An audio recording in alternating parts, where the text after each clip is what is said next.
අවුරුද්දකටත් වඩා අඩු කාලයකින් මෙන්න මේ පුරුදු තුන හරියට පාවිච්චි කරලා ඔයාගේ ජීවිතේ හරි විදිහට වෙනස් කරගන්නවත් කැමතිද? මම අද කතා කරන්නේ පොදුවේ. ඔයා කොල්ලෙක් වෙන්න පුළුවන් කෙල්ලෙක් වෙන්න පුළුවන්. මේ කතාව ඔයාට.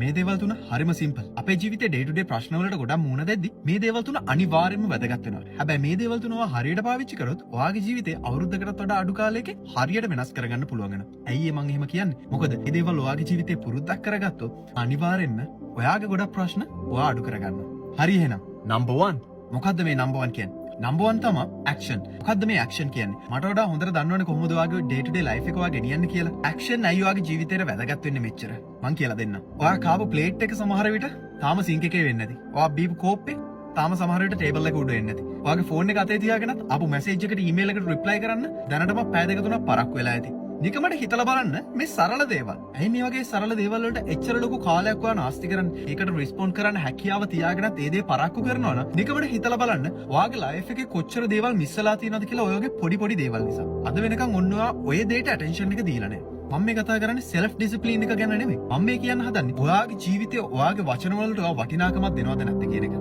ඇයි ඒ? නිකමට හිතලා බලන්න. ඒ තියෙන දේවල් ඒ වෙලාවේ කරොත් ඔයාට ආයෙ පාරක් ස්ට්‍රෙස් එකක් එන්නේ නැහැ. මට මේ වැඩේ කරන්න තියෙනව නේද? ඇයි මම මේ දේ කරේ නැත්තේ ඒ වෙලාවේ කියලා හිතන්න.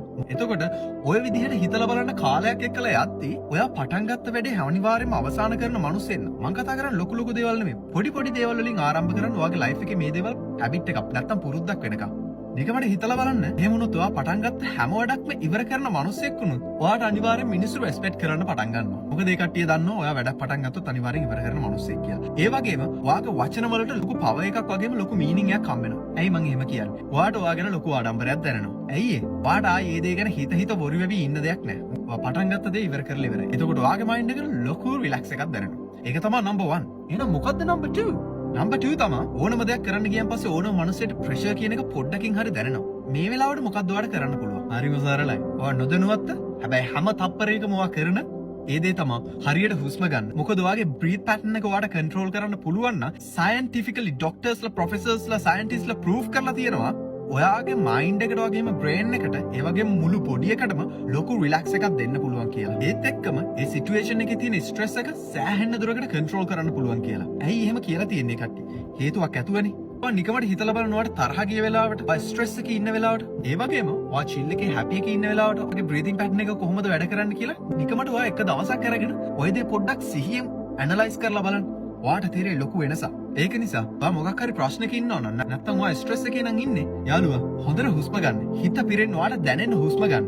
ඒ හුස්ම ගන්නවත් එක්කම බොඩි එක රිලැක්ස් කරන්න. අනිවාර්යයෙන්ම ඔයාට ටික වෙලාවක් යද්දි ඔයාගේ self එක calm down කරගන්න පුළුවන්. ඒක ගොඩක් ඔයාට වැදගත් වෙනවා. ඔයා ස්ට්‍රෙස් related වැඩ කරන කෙනෙක් නම්. එහෙනම් යාළුවා ඒක තමයි number 2. මොකක්ද එතකොට මේ number 3? number 3 කියන්නේ මෙන්න මේකට. ඔව් ඔයාගේ අතේ තියෙන ওই ෆෝන් එක. නිකමට හිතලා බලන්න කොච්චර දේවල් මිස් වෙලා තියෙනවද ඕක නිසා කියලා. හරියට හරි යාළුවා. ඔයාගේ ෆෝන් එකේ ස්ක්‍රෝ කරන්න ගත්තාන් පස්සේ ඔයාගේ මයින්ඩ් එක කියද්දි එපා කියලා. හැබැයි බොඩි එක ඇටච් වෙලා ඉන්නවනම් ඔයාගේ ෆෝන් එක අතහරින්න දෙන්නෙම නැහැ. හැබැයි මයින්ඩ් එක කියනවා නෑ දැන් ඇති ඕක නවත්තපන් මට නිදා ගන්න ඕනේ මට කන්න යන්න ඕනේ මට টয়ලට් එකට යන්න ඕනේ කියලා. ඒත් නෑ ෆෝන් එක අතේ ස්ක්‍රෝ.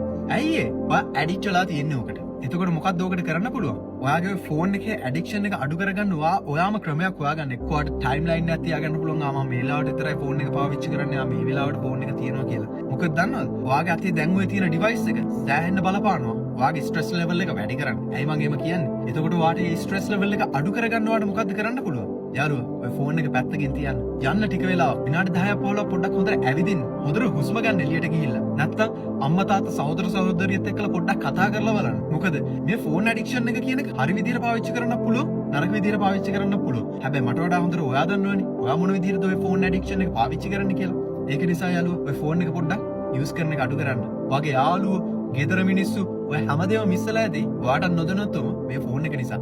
ඒක නිසා යාළුවා ඔය ෆෝන් එකට පොඩි බ්‍රේක් එකක් දෙන්න. ඔයාගේ ලයිෆ් එක ඉම්ප්‍රූව් කරගන්න පුළුවන්. මම දන්නවා මේ දේවල් එච්චර ලොකු දේවල් නෙමෙයි කියලා. හැබැයි ඔයාට මේ දේවල් හරි විදිහට ඩේ ටු ඩේ ඇප්ලයි කරන්න පුළුවන් නම් ඔයාට කාලයත් එක්කම තේරෙයි මේ පුංචි දේවල් වල තියෙන ලොකු වටිනාකම. ඒක නිසා යාළුවා කිව්ව දේවල් තේරුම් ගන්න. පුංචි දේවල් වලට ලොකු දෙයක් කරන්න පුළුවන්. හැබැයි අද නෙමෙයි ක්‍රමානුකූලව. ඒක නිසා ඒ කාලෙට ඉඩ දීලා ඔයාගේ ලයිෆ් එක හරි විදිහට චේන්ජ් කරන්න. එහෙනම් කිව්ව දේවල් තේරුම් ගන්න. Try to be your terms. Time will tell. Good luck යාළුවා.